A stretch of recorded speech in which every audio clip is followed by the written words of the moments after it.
Modern world में ऐसे 3 समय अभी तक आए हैं जब विदेश नीति जो है वो संपूर्ण रूप से बदल जाती है पूरी दुनिया की। इसको कहा जाता है कि ग्लोबल रूप से जो भी जियोपॉलिटिक्स है उन सभी में आपको बदलाव दिखेगा। सभी देशों के रिश्ते आपको बदलते हुए दिखेंगे और दुनिया का जो रूप रंग है वो आपको कुछ अलग ही अंदाज में दिखता है। ऐसे 3 कौन कौन से मौके आए हैं? एक आया था आपका सेकेंड वर्ल्ड वॉर के बाद 1945 के बाद से। एक आया आपका 1991 में जब फॉल ऑफ यूएसएसआर होता है। यूएसएसआर जो है वो विखंडित हो जाता है अलग अलग भागों में और बहुत सारे जो देश हैं वो अपना अपना अस्तित्व कायम करते हैं। उसके बाद करीब 18 देश अस्तित्व में आते हैं। और तीसरा जो पीरियड है वो हाल ही फिलहाल में बीता है, जो है आपका 2020 के बाद से कोरोना का पीरियड। ये 3 ऐसे समय गुजरे हैं जिसके बाद पूरी तरीके से जियोपॉलिटिक्स जो है दुनिया की वो लगभग में बदल गई है। 1945 के बाद की अगर आप लोग बात करेंगे, मैं आऊँगा, आज का टॉपिक है अपना कि ब्रिक्स का जो एक्सपेंशन हो रहा है उसी को पढ़ेंगे। लेकिन थोड़ा सा जब आप बैकग्राउंड को अच्छे से समझ पाएंगे तो प्रेजेंट आपको बहुत अच्छे से समझ में आएगा। 1945 का जो वर्ल्ड था वो सेकेंड वर्ल्ड वॉर समाप्त हुआ। उसके बाद से वर्ल्ड 2 ध्रुवों में बट गया। एक था यूएसएसआर का ध्रुव और एक था आपका यूएसए का ध्रुव। पूंजीवादी और साम्यवादी वर्ल्ड में बट गया, जिसके बाद हमें शीत युद्ध देखने को मिलता है। शीत युद्ध का अंत होता है बहुत ही विनाशकारी तरीके से। 1991 में यूएसएसआर का पतन हो जाता है और उसके बाद से साम्यवादी अर्थव्यवस्था जो है और साम्यवादी विचारधारा जो है और जो सोशलिज्म का दौर था वो लगभग में एक समाप्त हो जाता है। आइडियोलॉजी के तौर पर भी, इकोनॉमी के तौर पर भी और वर्ल्ड पावर की अगर हम लोग बात करें तो जियोपॉलिटिक्स में भी उनका थोड़ा सा रोल कम हो जाता है। किसका रोल आ जाता है 1991 के बाद? 1991 के बाद वर्ल्ड जो है वो सिंगल पोलर हो जाता है, एक ध्रुवीय हो जाता है। उससे पहले बाईपोलर था जिसमें 2 पोल थे। एक ध्रुवीय विश्व रहता है 1991 के बाद। वो कौन सा ध्रुव था? यूएसए का ध्रुव था। दुनिया में इसका एक धाक जम जाता है कि हम ही हम हैं और कोई भी नहीं है, और ये लगभग में दौर चलता रहता है। इसके बाद से एक और चीज़ होता है 1991 के बाद। क्या होता है 1991 के बाद? एक और चीज़, 1991 से पहले सैन्य गठबंधन बहुत सारे बनाए जाते थे। बहुत सारे, आपने नाटो का, सिंटो का बहुत सारे का नाम सुना होगा। ये सारे के सारे जो है सैन्य गठबंधन ही है। खास तौर से सेकेंड वर्ल्ड वॉर के बाद तो सैन्य गठबंधन का एक तरह से दौर चला था और सेकेंड वर्ल्ड वॉर से पहले भी सैन्य गठबंधन बहुत सारे बनते थे। लेकिन 1991 के बाद जब यूएसएसआर का फॉल होता है तो उसके बाद सबसे ज़्यादा जो इस चीज़ पर चिंता व्यक्त की जाती है पूरी दुनिया के द्वारा वो था पहला कि इकोनॉमी आपकी अच्छी होनी चाहिए। आर्थिक व्यवस्था जो है वो पूरी दुनिया की और भारत की अच्छी होनी चाहिए, पूरी दुनिया की अच्छी होनी चाहिए। किसी भी देश को अगर उन्नत होना है तो हथियार से पहले इकोनॉमी चाहिए उसको। इकोनॉमी पर ही आपका सामरिक शक्ति, जो इसको स्ट्रेटजिक पावर बोलते हैं, ये सब कुछ डिपेंड करता है आपका किस चीज़ पर? तो इकोनॉमी पर। इसलिए 1991 के बाद आपको इकोनॉमिक रूप से बनने वाले ग्रुप्स बहुत सारे मिलेंगे, जिसमें ब्रिक्स भी है एक, जो बहुत बाद में फॉर्म होता है, लेकिन इकोनॉमिक आधार ही था मूल। 1991 के बाद एक और चीज़ क्या घटित होती है पूरी दुनिया में? 1991 के बाद यूएसए का जब आपका पूरा धाक था, एक पोलर वर्ल्ड था, एक ध्रुवीय वर्ल्ड था, उसके बाद धीरे धीरे वर्ल्ड के कुछ ऐसे डेवलपिंग नेशन हैं जो अपना अस्तित्व कायम करते हैं, जो अपनी इकोनॉमी को मजबूत करते हैं, जो अपने साइंस को मजबूत करते हैं, जो अपनी टेक्नोलॉजी को मजबूत करते हैं, जो अपने यहाँ के एजुकेशन, अपने यहाँ के एक्सपोर्ट, इंपोर्ट, मैन्युफैक्चरिंग, सेवा, हर चीज़ को बदलते हैं, जिसमें एक भारत देश है और एक चीन देश है। इनका प्रमुख रूप से नाम आता है। ये 2 ऐसे इकोनॉमी हैं जिन्होंने बहुत ही तेज़ी से विकास किया। 1991 में भारत में भी आर्थिक जो सुधार लागू किए गए थे उसका हमें परिणाम मिलना शुरू हो जाता है। और चाइना का भी पिछले 40 वर्षों में, लगभग 4 दशक में बहुत ही तेज़ी से डेवलपमेंट होता है वहाँ पर भी। अब ये 2 जो इकोनॉमी हैं, ये दोनों इकोनॉमी जो है वो पूरी दुनिया को लगभग में चैलेंज करना शुरू करते हैं हर सेक्टर में। सैन्य दृष्टिकोण से लेकर, तकनीक से लेकर, स्पेस से लेकर, एजुकेशन से लेकर, एक्सपोर्ट से लेकर, इंपोर्ट से लेकर, मैन्युफैक्चरिंग से, हर सेक्टर में ये दोनों चैलेंज करना शुरू करते हैं। उसके बाद से कौन सा फॉर्म बनता है? तो ब्रिक्स नामक एक विचारधारा आती है और ब्रिक्स नामक एक ग्रुप बनता है, जिसमें कौन कौन सा शामिल होते हैं? तो लगभग में सारे जो डेवलपिंग इकोनॉमी थे, एक रूस को छोड़कर, जो किसी समय में डेवलप्ड इकोनॉमी हुआ करता था, लेकिन 1991 के बाद उसकी हालत अच्छी नहीं रही और वो डेवलपिंग इकोनॉमी के तौर पर ही जाना गया। इकोनॉमी वैसे कभी अच्छी रही भी नहीं रूस की, सैन्य पावर के रूप में हमेशा वो अच्छा रहा। तो 5 देश साथ में आते हैं। पहले तो 4 ही देश थे, बाद में 5वां देश साउथ अफ्रीका भी इसमें ऐड होता है और ब्रिक्स इसका नाम पड़ जाता है, जिसमें ब्राज़ील, रूस, इंडिया, चाइना और साउथ अफ्रीका देश आते हैं। 2020 के पर अब आ जाते हैं हम लोग। 2020 के बाद अब पूरे दुनिया का जियो पॉलिटिक्स फिर से बदल रहा है। कुछ ऐसे देश जो यूएसए के तहत सुरक्षित महसूस करते थे या यूएसए के प्रभाव में रहते थे, खास तौर से मैं अरेबियन देशों की बात कर रहा हूँ, वो खुद को इसके प्रभाव से निकालना चाहते हैं। यूएसए का भी शिफ्ट हो रहा है। पहले यूएसए आपको अफ़गानिस्तान में दिखता था, इराक में दिखता था, ईरान को लेकर काफ़ी ज़्यादा सक्रिय दिखता था, इजराइल को लेकर काफ़ी ज़्यादा आपको दिखता था। इन क्षेत्रों में आपको काफ़ी ज़्यादा एक्टिव दिखता था यूएसए, लेकिन अब उसकी निगाह एक ही जगह पर है, क्योंकि एक ही जगह से अब उसको थोड़ा सा चैलेंज मिल रहा है। वो कौन सा देश है? तो वो है चीन। चीन उसको चैलेंज करने की कोशिश कर रहा है और यूएसए उसको काउंटर करने के लिए हर चीज़ को पीछे छोड़कर केवल और केवल एक ही चीज़ के पीछे लगा हुआ है कि अब चीन को कैसे काउंटर किया जाए। इसलिए एशिया पैसिफिक पर अब उसका ध्यान अधिक है, न कि मिडिल ईस्ट की तरफ उसका ध्यान रहेगा। ये जो मैं आपको बता रहा हूँ इसको ध्यानपूर्वक सुनिएगा, फिर हम लोग आगे भी बढ़ेंगे। ये ब्रिक्स का मैप है, इसको आप देख सकते हैं कि ब्राज़ील, रूस, भारत, चाइना और साउथ अफ्रीका है इसमें। और ये ब्रिक्स का नया मैप है। 6 देश ऐड होने के बाद ब्रिक्स का कुछ मैप कुछ ऐसा दिखेगा। और भी बहुत सारे देशों ने अप्लाई किया है, लेकिन कुछ ही देशों का, अभी 6 देशों का ही एप्लीकेशन स्वीकार किया गया है, जो 1 जनवरी 2024 से इसके सदस्य बन जाएंगे। इसमें भी ग्लोबल साउथ की अवधारणा पर जोर दिया गया है। ग्लोबल साउथ की अवधारणा क्या है? ग्लोबल साउथ का मतलब है कि वो देश जो डेवलपिंग हैं और वो ब्रिक्स के साथ जुड़ना चाहते हैं, और उन्हीं को स्थान दिया गया है, तवज्जो दिया गया है। खास तौर से इसमें सबसे ज़्यादा जो आकर्षित करता है वो 2 देश हैं, एक है सऊदी अरब, एक है यूएई। ये देश ऐसे हैं जो ब्रिक्स के सदस्य बनना चाहते हैं। ये देश ऐसे हैं जो उनको पता है कि ऑयल का जो इकोनॉमी है वो ज़्यादा दिनों तक नहीं टिकने वाला है, इसलिए हमें इकोनॉमी को थोड़ा सा डायनेमिक बनाना पड़ेगा, हमें अपनी इकोनॉमी को एक्सपेंड करना पड़ेगा, ऑयल से निकल कर अलग अलग क्षेत्रों में जाना पड़ेगा, हमें अमेरिका के प्रभाव से भी निकलना पड़ेगा। अरेबियन स्प्रिंग का नाम आपने सुना होगा। अरेबियन स्प्रिंग क्या है? तो अरेबियन स्प्रिंग था कि भाई अरब के देशों में लोकतंत्र को लेकर बहुत ही ज़्यादा आंदोलन वगैरह हुए, जिसके फलस्वरूप मिस्र की सरकार, ट्यूनीसिया से शुरू हुआ था ये, और उसके बाद से लीबिया और मिस्र तक ये चीज़ फैला। लेकिन अरब के जो देश हैं, सऊदी अरब और यूएई, इन देशों में ये नहीं फैल पाया, क्योंकि इनको अमेरिका का संरक्षण प्राप्त था। इन देशों में लोकतंत्र को लेकर कोई क्रांति हुई नहीं। लेकिन जिन देशों में हुई, क्या उन देशों की हालत पहले से आज अच्छी है? बिल्कुल भी नहीं। पहले से उनकी हालत कहीं ना कहीं खस्ताहाल ही हुई है। तो अरेबियन जो देश हैं वो अमेरिकी प्रभाव से अब निकलना चाहते हैं, और अमेरिका भी इनको अपने प्रभाव से निकालकर इजराइल के प्रभाव में सौंपना चाहता है। इजराइल के साथ इनकी मित्रता भी हुई है, कुछ देशों ने स्वीकृति भी दी है। यूएई ने इजराइल को स्वीकृति दी है बहुत सालों बाद, लेकिन सऊदी अरब ने अभी तक स्वीकृति नहीं दी है। उम्मीद की जा रही है कि आने वाले समय में यूएई और सऊदी अरब, ये सभी के सभी जितने अरेबियन देश हैं वो सभी इजराइल को स्वीकृति दे देंगे, क्योंकि अरेबियन जो देश हैं ये बदलती हुई विश्व में शामिल होना चाहते हैं। इनका जो ऑर्थोडॉक्स एडमिनिस्ट्रेशन सिस्टम है उसको ये छोड़ना चाहते हैं। इनका जो ऑर्थोडॉक्स इकोनॉमी है, जो रूढ़िवादी इकोनॉमी जिसको मैं कहता हूँ हिंदी में, रूढ़िवादी इकोनॉमी का मतलब होता है वही तेल निकालो, बेचो, पैसा कमाओ, उसको ये लोग छोड़ना चाहते हैं। अलग अलग सेक्टरों में ध्यान बढ़ाना चाहते हैं। इसलिए यूएई स्पेस मिशन कर रहा है, और सऊदी अरब नया शहर बसा रहा है, पर्यटन को बढ़ावा दे रहा है, साइंस टेक को बढ़ावा दे रहा है, क्रिकेट को बढ़ावा दे रहा है, खेलों को बढ़ावा दे रहा है, फुटबॉल का टीम बना रहा है पूरी दुनिया से खरीद कर। क्यों? क्योंकि अपनी इकोनॉमी को एक्सपेंड करना चाहता है। इनके अलावा इनके पास कुछ है ही नहीं। हाँ, अगर उन्होंने कुछ बिल्डअप कर लिया तो उनके पास ज़रूर होगा। तो इकोनॉमी के रूप में अगर दुनिया में संगठन की बात करें आज हम लोग, तो दुनिया की सबसे बड़ी इकोनॉमी है यूएसए, दूसरे स्थान पर आता है आपका चीन, तीसरे स्थान पर आता है जापान, और चौथे स्थान पर भारत का नाम आ जाता है। जर्मनी और भारत जो है वो चौथा पाँचवा होता रहता है। चौथे पर जर्मनी है तो पाँचवें पर भारत है। कुछ सालों में हम उसको भी पछाड़ देंगे और जर्मनी का स्थान हम ले लेंगे। तो ब्रिक्स जो देश हैं इसमें दुनिया की दूसरी सबसे बड़ी इकोनॉमी, दुनिया की 5वीं सबसे बड़ी इकोनॉमी, साउथ अफ्रीका, ब्राज़ील और रूस जैसे देश शामिल हैं, जो इकोनॉमिक रूप से बहुत ही ज़्यादा अच्छे कंडीशन में हैं अभी अगर कंपेयर करें तो। वैसे साउथ अफ्रीका की हालत उतनी अच्छी नहीं है, रूस की भी हालत उतनी अच्छी नहीं है, लेकिन भारत और चीन के कारण दुनिया के इकोनॉमी में ब्रिक्स का एक अलग ही धाक बना हुआ है।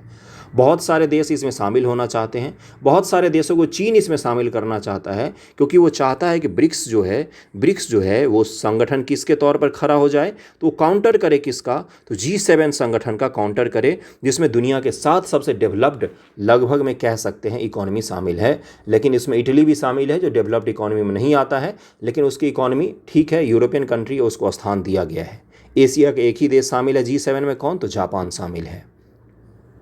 तो चीन चाह रहा है कि ब्रिक्स जो है वो G7 और जो यूरोपियन प्रभुत्व है पूरी दुनिया में, या फिर अमेरिकन डॉलर का प्रभुत्व है, उसको थोड़ा सा कम किया जाए। डॉलर के प्रभुत्व की बात करें तो हम भी डॉलर के प्रभुत्व को कम करना चाहते हैं। हम भी चाहते हैं कि डॉलर का प्रभुत्व कम हो और दूसरे करेंसी का प्रभुत्व बढ़े, हमारी करेंसी का प्रभुत्व बढ़े। लेकिन हम ये कभी नहीं चाहेंगे कि G7 का काउंटर करने के लिए हम किसी ग्रुप का सदस्य बने, क्योंकि भारत की विदेश नीति का आधार क्या रहा है कि हम नाम हैं। नाम का मतलब क्या होता है, नॉन अलाइंड मूवमेंट। हम किसी भी गुट में, गुटबाजी में शामिल नहीं होंगे। हमारा आर्थिक हित जहाँ जहाँ पर होगा, हमारा सामरिक हित जहाँ जहाँ पर होगा, हम उन सभी जगहों पर शामिल होंगे। लेकिन हम किसी के विरोध के स्वरूप किसी गुट में शामिल नहीं होंगे, बल्कि अपने लिए हम शामिल जरूर होंगे हर गुट में। इसको ध्यान में रखिएगा। और क्या बात हो रही है भाई, ब्रिक्स प्लस की अवधारणा आई है। मैं अभी चलूँगा, फैक्ट पर भी आऊँगा, आपके लिए बहुत सारा कुछ मैं लाया हूँ, फैक्ट भी मैं आपको बताऊँगा एक एक करके। लेकिन मैं क्या कह रहा हूँ कि ब्रिक्स प्लस की अवधारणा लाई जा रही है, जिसका तात्पर्य क्या है। ब्रिक्स प्लस का तात्पर्य है, देखिए ब्रिक्स में अलग अलग देश हैं, 5 देश हैं जिनका नाम ही है ब्राज़ील, रूस, इंडिया, चाइना, साउथ अफ्रीका। लेकिन ब्रिक्स प्लस में 6 और देशों को शामिल किया गया है। अब ब्रिक्स के सदस्य की संख्या कितनी हो गई, 11 सदस्य हो गए। कौन कौन से, तो समूह में सऊदी अरब, UAE, ईरान, मिस्र, इजिप्ट और इथियोपिया भी शामिल हो गए हैं। एक चीज़ का ध्यान रखिएगा, सऊदी अरब और UAE जो हैं, यहाँ पर जो शासन प्रणाली है, और ईरान में जो शासन प्रणाली है, लगभग में इनको तानाशाही शासन प्रणाली कहा जाता है, लोकतंत्र नहीं है। मिस्र में लोकतंत्र है, कहने को तो है, अर्जेंटीना में भी है, और इथियोपिया में भी ठीक ठाक लोकतंत्र है। ठीक ठाक लोकतंत्र है, इसमें मान सकते हैं हम लोग कि ठीक है भाई, लोकतंत्र उसको एक तरह से कहा जा सकता है। लेकिन एक चीज़ का ध्यान रखिएगा, UAE और सऊदी अरब जो हैं और ईरान जो हैं, ये अमेरिका, जो चीन का गवर्नमेंट का सिस्टम है उससे बहुत मैच करता है। जो हम चाहेंगे वही होगा। लोकतांत्रिक ढांचा नहीं है, तानाशाही प्रवृत्ति का शासन है, इसलिए चीन ने इनका नाम कुछ ज़्यादा ही प्रस्तावित किया था और इनको शामिल भी किया गया है। भारत ने बांग्लादेश का नाम प्रस्तावित किया था, और बाकी कुछ और देशों, भारत ने नाइजीरिया का भी नाम प्रस्तावित किया था, जो आने वाले समय में आपको इस ग्रुप में दिखाई दे सकते हैं। कुछ सालों में इसका और भी एक्सपेंड किया जाएगा और भी सदस्यों को शामिल किया जाएगा। ब्रिक्स में तभी कोई देश सदस्य बन सकते हैं जब इसके जो पाँचों स्थापित मेंबर हैं वो सर्वसम्मति से फैसला लें किसी को शामिल करने का, तभी कोई सदस्य देश ब्रिक्स में शामिल हो सकता है। ये भी आपको ध्यान में रखना है। अब इनके शामिल होने के मायने क्या क्या रखते हैं। पहला तो मायने ये रखता है कि ब्रिक्स जो है वो आपका थोड़ा सा एक्सपेंड करके ब्रिक्स प्लस की अवधारणा में शामिल होना चाहता है। इसका तात्पर्य क्या है, इसका तात्पर्य ये है कि ब्रिक्स प्लस जो होगा वो आने वाले समय में दुनिया के सबसे बड़ी इकोनॉमिक संगठन का रूप ले सकता है। अभी आपको दुनिया में, चाहे आप IMF की बात करें, चाहे आप वर्ल्ड बैंक की बात करें, चाहे आप UN की बात करें, चाहे आप कहीं और की किसी भी संगठन के आर्थिक रूप से बात करें, तो वहाँ पर आप सभी जगह आपको दिखेगा कि यूरोप का प्रभुत्व दिखेगा, पश्चिमी देशों का प्रभुत्व दिखेगा, अमेरिका का प्रभुत्व दिखेगा। लेकिन ब्रिक्स की अगर हम लोग बात करें तो इसमें अमेरिका का प्रभुत्व बिल्कुल भी नहीं है, ना ही इसमें अमेरिकी समर्थन के से प्राप्त कुछ देश ऐसे हैं जो अमेरिका का समर्थन करते हों हर चीज़ में। ऐसा कोई भी अभी तक इसका सदस्य नहीं बना है। हाँ, भारत के अच्छे संबंध हैं अमेरिका के साथ, और ब्राज़ील के भी अच्छे संबंध हैं अमेरिका के साथ, और दक्षिण अफ्रीका के भी संबंध हैं अमेरिका के साथ। लेकिन कोई भी देश ऐसा नहीं है जो बिल्कुल ही अमेरिकी के गुटों के तरफ में अमेरिका के भाषा में ही बात करता हो। जिस तरह से जापान और कनाडा बात करते हैं, या ब्रिटेन बात करता है, या जिस तरह से ऑस्ट्रेलिया बात करता है, उस तरह से कम कोई भी देश बात नहीं करते हैं। पहला तो ये हो गया। दूसरा क्या है इसका मोटिव, दूसरा है कि आने वाले समय में आपको पश्चिमी प्रभुत्व को तोड़ना, इकोनॉमिक प्रभुत्व पश्चिमी का आपका जो रक्षा का प्रभुत्व है, स्ट्रेटजिक प्रभुत्व है, उसको तोड़ना। हर चीज़ में हमें पश्चिम के प्रभुत्व को तोड़ना है, जिसके लिए क्या कर रहे हैं। सबसे पहली बात तो ब्रिक्स जो है वो कोशिश कर रहा है कि अपना एक कोई करेंसी डेवलप किया जाए। चाइना ने प्रपोजल दिया है कि उसी के करेंसी को बढ़ाया जाए, लेकिन भारत इसको कभी भी स्वीकार नहीं करेगा कि डॉलर की जगह पर चीन का जो करेंसी है उसका प्रभुत्व दुनिया में स्थापित हो। और क्या हो रहा है, और आपको दिखेगा कि एनडीबी न्यू डेवलपमेंट बैंक जो है इसको भी स्थापित किया गया था कुछ वर्ष पहले। क्या है ये ब्रिक्स का अपना बैंक है जो लगभग में काम उस पर किया जा रहा है, अभी भी शुरुआती दौर है। उसको वर्ल्ड बैंक के अपोजिट में खड़ा करने की कोशिश की जा रही है।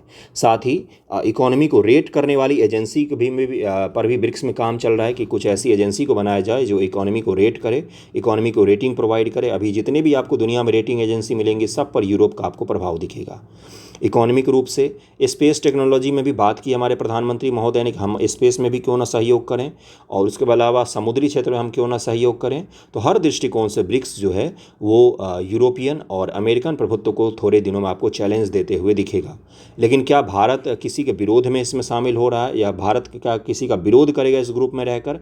नहीं, हम हमेशा अपने समर्थन की बात करेंगे, अपने हित की बात करेंगे, हम किसी का विरोध की बात नहीं करेंगे। चलिए देखते हैं आगे और क्या है। भारत, रूस, चीन, ब्राजील, दक्षिण अफ्रीका के समूह ब्रिक्स का विस्तार हो गया है। ब्रिक्स जोहान्सबर्ग शिखर सम्मेलन 6 नए देश अर्जेंटीना, मिस्र, इथियोपिया, ईरान, सऊदी अरब, यूएई को शामिल किए जाने का ऐलान किया गया है। 1 जनवरी 2024 से समूह में शामिल हो जाएंगे। इस विस्तार के बाद ब्रिक्स देशों में वैश्विक सकल घरेलू उत्पाद ग्लोबल जीडीपी का 26% हो जाएगा। कितना हो जाएगा? 26%। ब्रिक्स के विस्तार का उद्देश्य पश्चिमी देशों को प्रभुत्व वाली वैश्विक व्यवस्था में काउंटर वेट के रूप में उभरना है। यानी कि दुनिया में अब वो दौर गया जब पश्चिम जो चाहता था वही होता था, जब अमेरिका जो चाहता था वही होता था। अब क्या होगा? अब ऐसा भी होना चाहिए कि अलग अलग देशों के जो अपने हित हों उस पर वो ध्यान केंद्रित करें, और यूरोप का थोड़ा सा प्रभुत्व कम भी होना चाहिए। इस विस्तार से चीन गदगद है, तो भारत ने भी इसका समर्थन किया है। देखिए, चीन ने सऊदी अरब और यूएई का नाम सुझाव दिया था। भारत पहले कुछ हिचकिचा रहा था, तो चीन को लगा कि भारत अगर इनका विरोध करेगा तो भारत का अरेबियन देशों के साथ संबंध बिगड़ जाएंगे। लेकिन भारत कुछ भी करेगा, लेकिन अरेबियन देशों के साथ अपने संबंध बिगाड़ने की कतई कोशिश नहीं करेगा। भारत के सऊदी अरब के साथ बहुत अच्छे संबंध हैं, यूएई के साथ बहुत अच्छे संबंध हैं। मिस्र के राष्ट्रपति कुछ दिन पहले ही भारत आए थे। इसके अलावा हमारे ईरान के साथ भी सामरिक रूप से संबंध हैं, इसलिए हमने विरोध नहीं किया। हमने सभी को सभी जगह दी इसमें, और सभी को शामिल करने पर अपनी सहमति भी दी है। अंतर्राष्ट्रीय कूटनीति की पेचीदगी कह लीजिए या खूबसूरती, इसमें क्या है कि इसमें कदम कदम पर विडंबना या विरोधाभास देखने को मिलता है। सोचिए, एक तरफ चीन से मुकाबला करने के लिए भारत और अमेरिका साथ आए हैं, तो दूसरी तरफ ब्रिक्स में चीन और भारत उन पश्चिमी देशों के दबदबे के खिलाफ एकजुट हैं जिनका प्रतिनिधित्व अमेरिका करता है। भारत और अमेरिका किस लिए साथ आए हैं? चीन को काउंटर करने के लिए। और वहीं ब्रिक्स में भारत क्या कर रहा है? तो अमेरिकी प्रभुत्व वाली जो दुनिया है उसको काउंटर बनाने की योजना में शामिल हो रहा है।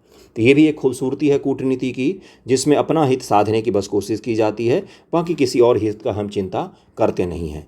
ब्रिक्स के 5 नए सदस्य भारत के स्ट्रेटजिक पार्टनर हैं। देखिए क्या लिखा हुआ है कि बहरहाल कई नए सदस्य देशों के साथ चीन के घनिष्ठ संबंध हैं, सिवाय इथियोपिया के। उनमें से सभी भारत के रणनीतिक भागीदार भी हैं। भारत के प्रधानमंत्री नरेंद्र मोदी ने ब्रिक्स के विस्तार का स्वागत किया और कहा कि बहुध्रुवीय विश्व व्यवस्था में विश्वास बढ़ाएगा। उन्होंने कहा कि इससे यह भी संदेश जाएगा कि सभी अंतर्राष्ट्रीय संस्थानों को बदलते समय और परिस्थिति के अनुकूल होना चाहिए। ब्रिक्स के विस्तार की घोषणा ऐसे समय में हुई है जब यूएनएससी में बदलाव की बातचीत लंबे समय से अटकी हुई है। ब्रिक्स के सदस्य देश चाहते हैं कि यूएनएससी में अस्थायी सदस्यता के लिए और अधिक सीटें हों ताकि पश्चिम देशों के प्रभुत्व को काउंटर किया जा सके। अब देखिए यूएनएससी की बात क्या हो रही है, यूनाइटेड नेशन सिक्योरिटी काउंसिल। इसके 15 सदस्य होते हैं। 15 सदस्यों में से 5 सदस्य जो हैं वो अस्थायी तौर पर हैं, और इनमें से किसी एक भी अगर वीटो कर देता है तो यूएनएससी का कोई भी फैसला स्वीकृत नहीं हो सकता है। 5 सदस्य कौन कौन से हैं? तो छोटे से यूरोप से यूनाइटेड किंगडम यानी कि ब्रिटेन है और फ्रांस शामिल है। रूस भी है यूरोप से ही, उसके अलावा अमेरिका है और चीन है। ये 5 देश शामिल हैं इसके सिक्योरिटी मेंबर में। और देखिए इसमें एशिया से एक ही देश शामिल है, कौन है? तो चाइना है। जो रूस है उसका कुछ भाग एशिया में जरूर आता है, लेकिन इतने विशाल एशिया से एक ही देश शामिल है। इतने विशाल अफ्रीका से कोई देश शामिल नहीं है। इसलिए पूरी दुनिया के जो देश हैं इन 5 देशों को छोड़कर वो चाहते हैं कि यूएनएससी का रिफॉर्म किया जाए। उसमें बहुत सारे देश ऐसे हैं जिनको जगह दिया जाए, जिसमें भारत, जापान, दक्षिण अफ्रीका, उसका से ब्राज़ील, कुछ ऐसे देश हैं जिनको जगह मिलना ही चाहिए। कहाँ पर? तो यूएनएससी में जगह मिलना चाहिए। तो यूएनएससी में तो सुधार नहीं हो पा रहा है, लेकिन हमने ब्रिक्स में सुधार कर लिया है। समय के अनुरूप हमने ब्रिक्स को आगे बढ़ाने की कोशिश की है। अगला क्या लिखा हुआ है? भारत ने इस बात को सिरे से नकार दिया है कि ब्रिक्स के विस्तार के खिलाफ है। कई सारे देश बोल रहे थे कि भारत जो है ब्रिक्स के विस्तार के खिलाफ है। भारत ने कहा कि वह केवल नए सदस्यों को शामिल करने के नियमों को अंतिम रूप देना चाहता है। भारत बस चाहता है कि जो नए सदस्य को शामिल किया जाए, तो ऐसा नहीं होना चाहिए कि जुगाड़ लगाकर शामिल कर लो। बहुत सारे देशों का एप्लीकेशन आए हैं, 40 ऐसे देश हैं दुनिया में जो ब्रिक्स में शामिल होना चाहते हैं, लेकिन हमने अभी कुछ ही देशों को शामिल किया। हमने बोला है कि नियम आधारित प्रणाली बनाइए, जो जिस देश को भी शामिल होना है वो कुछ नियमों का पालन करेंगे, तभी वो ब्रिक्स का सदस्य बन सकते हैं। सरकारी सूत्रों के अनुसार भारत ने जोहान्सबर्ग में समाप्त हुए ब्रिक्स शिखर सम्मेलन में इस मुद्दे पर एक सहमति बनाने में अग्रणी भूमिका निभाई है। नेताओं ने 2 दिनों की गहन वार्ता के बाद संयुक्त संवाददाता सम्मेलन में निर्णय की घोषणा की। उस प्रेस कॉन्फ्रेंस में पीएम मोदी ने कहा कि भारत ने हमेशा बिना शर्त ब्रिक्स के विस्तार का समर्थन किया है। दक्षिण अफ्रीका 2010 में तब के ब्रिक्स में शामिल होने वाला अंतिम देश था। इससे पहले कब शामिल हुआ था कोई देश इसमें, तो 2010 ईस्वी में दक्षिण अफ्रीका को शामिल किया गया था। ओके, और हमारे प्रधानमंत्री महोदय ने क्या बोला? प्रधानमंत्री महोदय ने कहा कि हम मानते हैं कि नए सदस्यों के शामिल होने से ब्रिक्स मजबूत हो जाएगा, हमारी साझा कोशिशों को भी बढ़ावा मिलेगा। यह एक ऐसी पहल है जो 20वीं सदी में बनाई गई वैश्विक संस्थाओं को सुधार के लिए एक मिसाल काम कर सकती है। कि मिसाइल काम कर सकती है भाई, देखिए मिसाल बना सकती है। क्या मिसाल बना सकती है भाई? कि 21वीं शताब्दी में जो संस्थाएं बनाई गई हैं उनमें ब्रिक्स ही एक ऐसा संस्था है जो मजबूत हो रहा है दिनों दिन, और इसमें नए देशों को शामिल भी किया गया और इसमें रिफॉर्म की भी बात हो रही है। बाकी कोई ऐसा संस्था नहीं है वैश्विक तौर पर जिसमें इतने ज़्यादा रिफॉर्म किए गए हैं और जिसका महत्व इतना ज़्यादा हो पूरी दुनिया में। ओके, उन्होंने कहा कि मुझे विश्वास है कि इन देशों के साथ मिलकर हम अपनी सहयोग को नई गति और ऊर्जा प्रदान करेंगे। ब्रिक्स के समर्थन से हम इन देशों के साथ अपने द्विपक्षीय सहयोग में नए आयाम भी जोड़ेंगे। तो ये किसने कहा? हमारे प्रधानमंत्री महोदय ने कहा। देखिए अगला क्या है, भारत ईरान के साथ ऐतिहासिक संबंध है, लेकिन हाल ही के दिनों में यूएई और सऊदी अरब के साथ ही हमारे संबंध प्रगाढ़ करने का भी काम किया है, जिसके साथ भारत 2010 से रणनीतिक साझेदारी है। यूएई के साथ द्विपक्षीय संबंधों को 2017 में व्यापक रणनीतिक साझेदारी में अपग्रेड किया गया। भारत का अर्जेंटीना के साथ 2019 से, मिस्र के साथ जुलाई में मोदी की काहिरा यात्रा के बाद से रणनीतिक साझेदारी काफ़ी अच्छी है। और मिस्र के जो राष्ट्रपति महोदय हैं वो भारत भी आए थे स्वतंत्रता जो 26 जनवरी का कार्यक्रम होता है उसमें शामिल होने के लिए। जोहान्सबर्ग सम्मेलन में 6 देशों के नामों की घोषणा की गई है जो ब्रिक्स का स्थायी सदस्य के रूप में शामिल होंगे। बाद में कई देश हैं जो भागीदार देश के रूप में शामिल होने की उम्मीद है। प्रधानमंत्री महोदय ने कहा कि भारत भागीदार देश के रूप में सदस्यता की अनुमति देने के लिए सहमति बनाने में मदद करेगा। जोहान्सबर्ग शिखर सम्मेलन से पहले 23 देशों ने औपचारिक रूप से सदस्यता मांगी थी। 23 देशों ने तो बजावती ऑफिशियली सदस्यता मांगी थी अप्लाई करके कि हमें भी शामिल किया जाए।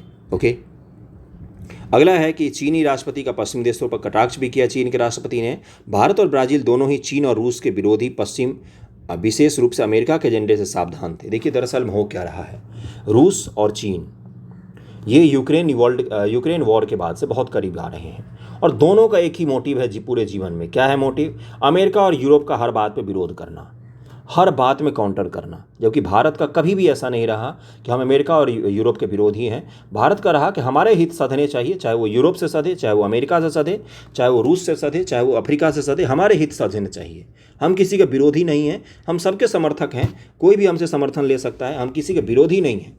हम यूरोप का विरोध कभी नहीं करते, हम बस अपना हित साझा करना चाहते हैं। वहाँ पर हम बस अपना हित साधना चाहते हैं यूरोप के साथ।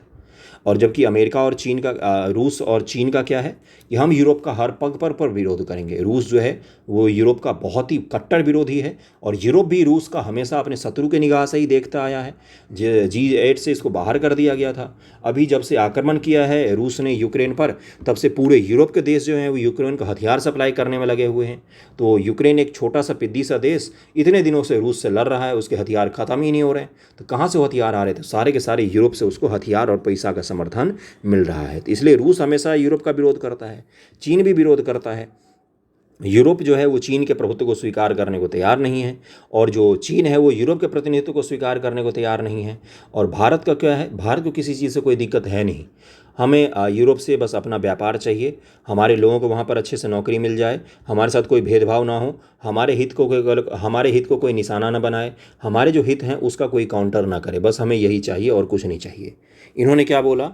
देखिए भारत और ब्राज़ील जो थे ये थोड़े से होशियार थे कि भाई कहीं इस संगठन को तो ये लोग यूरोप और अमेरिका के विरोध के रूप में तो नहीं खड़ा करना चाह रहे हैं। इसको लेकर हम थोड़ा सा सावधान थे। इसलिए वे सदस्यता विस्तार की प्रक्रिया को जल्दबाजी में नहीं करना चाहते थे। हालांकि दक्षिण अफ्रीका ने बुधवार को घोषणा की कि सदस्यता के मानदंडों और मार्गदर्शक सिद्धांतों में नेताओं की बातचीत के बाद एक प्रारूप तैयार हो गया है। चीनी राष्ट्रपति शी जिनपिंग ने ब्रिक्स के विस्तार को ऐतिहासिक बताते हुए पश्चिमी देशों पर कटाक्ष किया। उन्होंने कहा कि चीन के डीएनए में अधिनायकवाद नहीं है। उन्होंने ये कहा कि चीन के डीएनए में अधिनायकवाद नहीं है। ये किस पर कटाक्ष था? ये सीधे सीधे अमेरिका पर कटाक्ष था, जो पूरी दुनिया को अपनी टेरिटरी समझता है, खुद को वर्ल्ड का चौधरी समझता है। अब समझ में आ गया होगा आपको बात पूरा का पूरा ब्रिक्स के विस्तार की कहानी। ये अब ब्रिक्स का नया आपको मैप दिखेगा। बहुत सारे देश आने वाले समय में भी ऐड होंगे और ब्रिक्स में, और ग्लोबल साउथ की अवधारणा को भी बढ़ावा दिया जा रहा है, यानी कि डेवलपिंग जो नेशन है उनको ब्रिक्स में थोड़ी सी ज़्यादा जगह दी जा रही है। पूरी दुनिया पर उनको, पूरी दुनिया में उनको लिए एक मंच को तैयार किया जा रहा है जिस पर डेवलपिंग नेशन आकर अपनी मन की बात कर सकें। वरना यूएन जैसे जो संगठन है, G7 जैसे संगठन है, उसमें डेवलपिंग नेशन की कोई भी सुनता ही नहीं है। भले ही G7 के बैठक बुला लिया जाए उनको, लेकिन उनकी कोई नहीं सुनता है। ओके, और यूएन में भी कोई नहीं सुनता है उनकी। इसलिए ब्रिक्स जैसे संगठन को मजबूत करने की कोशिश की जा रही है। ये छोटा सा एनालिसिस वीडियो था मेरा, जिसमें मैंने अपने विचारों को साझा किया है, अपने तरीके से समझाने की कोशिश की है। पसंद आया हो आपको तो ज़रूर वीडियो को लाइक कीजिएगा, शेयर कीजिएगा वीडियो को, और अपने कमेंट भी कीजिए कि आपको सही लगता है एनालिसिस या कोई और आपका विचार है तो वो भी बता सकते हैं। थैंक यू सो मच आप सभी का।